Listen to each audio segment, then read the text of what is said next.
Hello student welcome to my YouTube channel OS education point.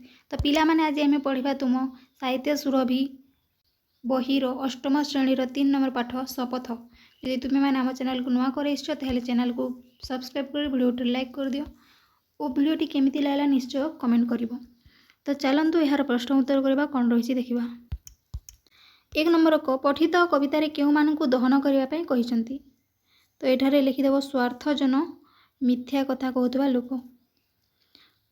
झरणा सम झरी हसी पदटीर अर्थ कौन। तृषाकार रखी नहीं। 3 नंबर नभर सम स्वच्छमुखे क्यों भाव नथिबा कथा कवितार कहुई। मिथ्यार कथा ना सरल कथा ना हिंसा व्यथा ना दुख प्रास क्योंटा हे पिला माने। तो एठारे आमे लिखिदेव। तो आंसर लिखिदेव पिला माने हिंसा व्यथा। नेक्स्ट देखो 4 नंबर कहापरी कवि दुख प्रास को आवरी नवाई कवितार कहते। सिंधु सम अग्नि सम पवन सम ना धरण सम कहाँपाई हे बोली भावुछ तुम्हें देख पिला माने। तो आंसर लिखिदेव पिला माने धरणी सम। 5 नंबर समता पथे चलिया कवि क्यों गान गाइबापी चाहती। समता पथे चलिया शांतिर गान गाइबा कहते। क नंबर आंसर हो। नेक्स्ट प्रश्न देख पिला माने मिलमिशु जोड़िबा। पक्षी सम गायबी गीत हृदय उठी जाली। तो यही प्रश्नर ऑप्शनटा हो सरल विहंग काकली परी समस्त हृदय प्रतिध्वनि सृष्टि करिबा।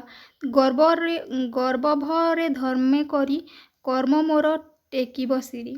तो स्वाभिमान सह धर्म को वर्ण करी कर्म करी चलिबी। रुगुण जाने पारुष रही शुश्रूषा लगी तार। रुगुण जनर सेवा ही माधव सेवा। मोहित नुहे मोहरी पाई सबुरी लगी मोहरी प्राण। परहित पाई 3 नंबर को जीव परहित पाई निज जीवन को उत्सर्ग करिबा।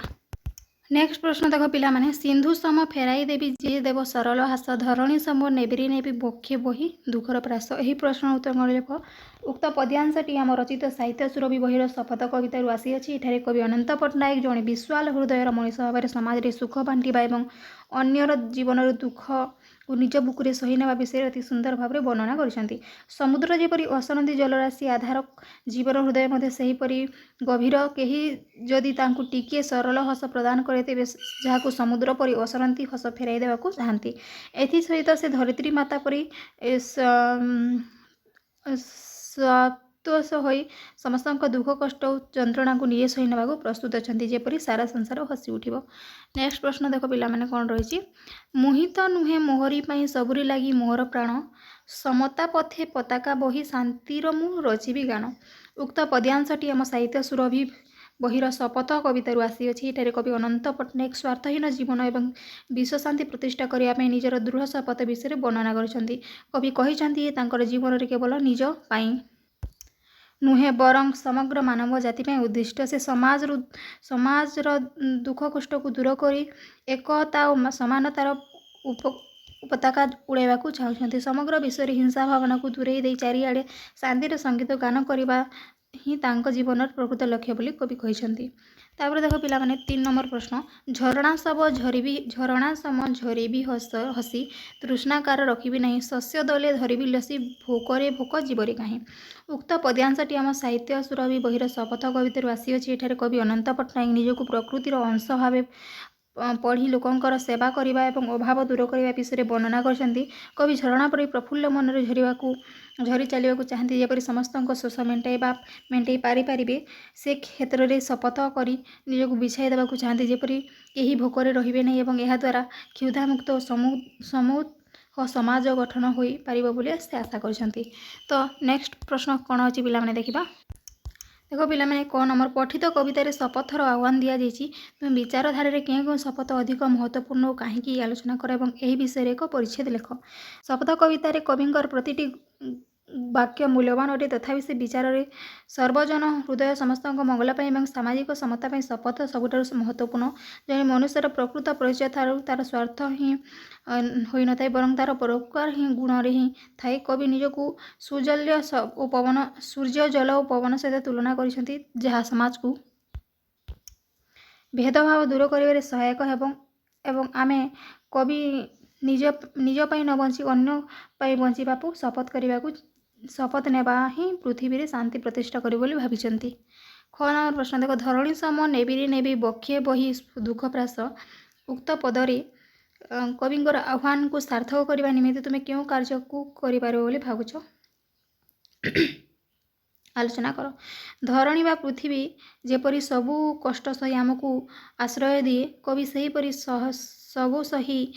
ସବୁ ସହିବାକୁ କହିଛନ୍ତି।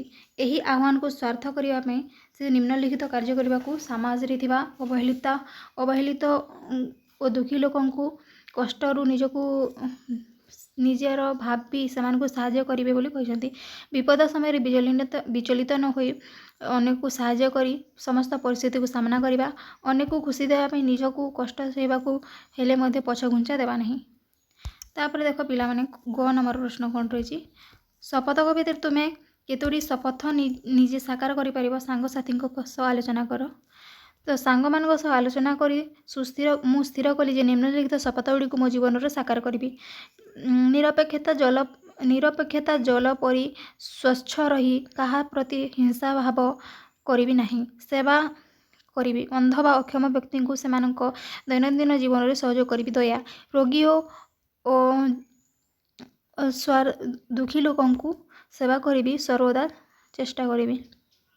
ତାପରେ ଦେଖ ପିଲାମାନେ, ଘ ନମ୍ବର, ସମାଜରେ କେଉଁ କେଉଁ ବର୍ଗର ବ୍ୟକ୍ତିମାନଙ୍କୁ ସହାୟତା ପ୍ରଦାନ କରିବା ପାଇଁ ପଠିତ କବିତା ମାଧ୍ୟମରେ ଆଲୋଚନା କରାଯାଇଛି। ତ କବିତା ଅନୁସାରେ ସମାଜରେ ନିମ୍ନଲିଖିତ ଲୋକମାନଙ୍କୁ ସହାୟତା କରିବି। ଯେଉଁମାନଙ୍କ ପାଖରେ ଖାଦ୍ୟ ପାଣି ଅଭାବ ଅଛି, ଯେଉଁମାନେ ନିଜ କାର୍ଯ୍ୟ ନିଜେ କରିପାରିବାକୁ ଅକ୍ଷମ, ଦୃଷ୍ଟିହୀନ, ଯେଉଁମାନେ ଶାରୀରିକ ଅସୁସ୍ଥତା ଯୋଗୁଁ ଯନ୍ତ୍ରଣା ଭୋଗୁଛନ୍ତି, ସେମାନଙ୍କୁ ସାହାଯ୍ୟ କରିବି। ତ ପିଲାମାନେ ନେକ୍ସଟ ପ୍ରଶ୍ନ କ'ଣ ରହିଛି ଦେଖିବା। ଦେଖ କବିତାର ଶୀର୍ଷକ ଶପଥ ରହିଛି। ତୁମେ ଯଦି ଏହି କବିତାର ଶୀର୍ଷକ ପରିବର୍ତ୍ତନ କରିବାକୁ ଚାହୁଁଛ, ତେବେ ଏହାର ନାମକରଣ କ'ଣ ଦେବ, କାହିଁକି ଦେବାକୁ ଭାବୁଛ, ସାଙ୍ଗସାଥୀମାନଙ୍କ ସହ ଆଲୋଚନା କରି ବିଚାର କର।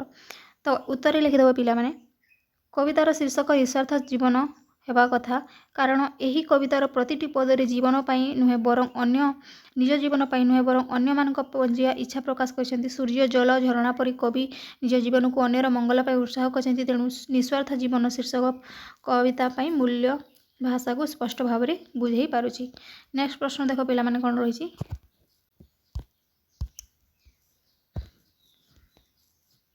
ଶପଥ, ସୂର୍ଯ୍ୟ ସମ ଜଲିବି। ନେକ୍ସଟ କ'ଣ ଲେଖିବ ପିଲାମାନେ ଦେଖ। ନେକ୍ସଟ ଲେଖିବ ପବନ ସମ ସାଧୁ ସେବି, ଝରଣା ସମ ଝରିବି, ଜଳ ସମ ସ୍ୱଚ୍ଛ ହେବି, ପକ୍ଷୀ ସମ ଗୀତ ଗାଇବି, ଧରଣୀ ସମ ସହିବି। ଏମିତି ଭାବରେ ଲେଖିଦେବ। ତାପରେ ଦେଖ ନେକ୍ସଟ ପ୍ରଶ୍ନ କ'ଣ ରହିଛି ପିଲାମାନେ। କବିତାରେ ଅଣାଯାଇଥିବା କିଛି ଶବ୍ଦ ତଳେ ଦିଆଯାଇଛି ଏବଂ ସେହି ଶବ୍ଦମାନଙ୍କର ପାର୍ଶ୍ୱରେ କେତେକ ସମାର୍ଥବୋଧକ ଶବ୍ଦ ଦିଆଯାଇଛି।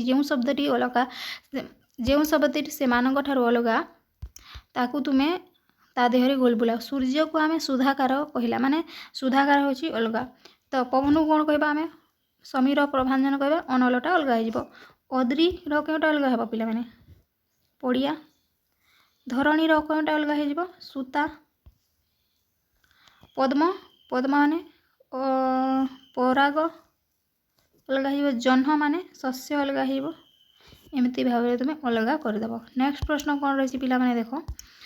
କବିତାରେ ନିମ୍ନଲିଖିତ କ୍ରିୟାପଦ ଗୁଡ଼ିକୁ ନେଇ ବାକ୍ୟ ଗଠନ କରି ଚାର୍ଟ କାଗଜରେ ଲେଖିବା ଏବଂ ଶ୍ରେଣୀ ଶିକ୍ଷକଙ୍କୁ କକ୍ଷରେ ଟାଙ୍ଗିବା। ଦେଖ ଜଲିବା। ମୁଁ ଜ୍ଞାନର ଦୀପଶିଖା ହୋଇ ଜଲିବି ଏବଂ ଅଜ୍ଞାନତାର ଅନ୍ଧାରକୁ ଦୂର କରିବି। ତାପରେ କ'ଣ ରହିଛି? ଢଳି। ସନ୍ଧ୍ୟା ହେଲେ ସୂର୍ଯ୍ୟ ପଶ୍ଚିମ ଆକାଶରେ ଢଳି ପଡ଼ନ୍ତି। ଖେଳି। ପବନ ସମସ୍ତଙ୍କ ଦେହକୁ ଛୁଏ ଏବଂ ମନରେ ଉତ୍ସାହ ଭରି ଖେଳି ରହେ। ଝରିବି। ମୁଁ ଝରଣା ପରି ପାହାଡ଼ କୋଳରୁ ଝରିବି, ଶୁଖିଲା ମାଟିକୁ ସବୁଜ କରିବି। ତାପରେ ଦହିବି। ମୁଁ ଅଗ୍ନିଶିଖା ପରି ପ୍ରଜ୍ୱଳିତ ହୋଇ ସମାଜର ଅନ୍ଧବିଶ୍ୱାସକୁ ଦହିବି। ଗାଇବି। ମୁଁ ଭାରତ ମାତାର ଜୟଗାନରେ ସାରା ବିଶ୍ୱରେ ଏକତାର ଗୀତ ଗାଇବି। ତ ପିଲାମାନେ ଏ ଥିଲା ତୁମ ଶପଥ ପାଠର ସମ୍ପୂର୍ଣ୍ଣ ପ୍ରଶ୍ନ ଉତ୍ତର। ଯଦି ଭିଡ଼ିଓଟି ଭଲ ଲାଗିଲା ନିଶ୍ଚୟ ଭିଡ଼ିଓଟି ଲାଇକ୍ କରିବ ଓ ଚ୍ୟାନେଲକୁ ସବସ୍କ୍ରାଇବ୍ କରିବା ସହିତ କମେଣ୍ଟ ନିଶ୍ଚୟ କରିବ। ଓ ଯଦି କିଛି ଡାଉଟ୍ ରହିଛି ତାହେଲେ ତୁମେ ନିଶ୍ଚୟ କମେଣ୍ଟ କରିବ। ଆମେ ନିଶ୍ଚୟ ଭାବରେ ତୁମ କମେଣ୍ଟର ଉତ୍ତର ଦେବୁ। ପୁଣି ଗୋଟେ ନୂଆ ଭିଡ଼ିଓରେ ଦେଖା ହେବା। ସେ ପର୍ଯ୍ୟନ୍ତ ଥ୍ୟାଙ୍କ ୟୁ ଫର୍ ୱାଚିଂ।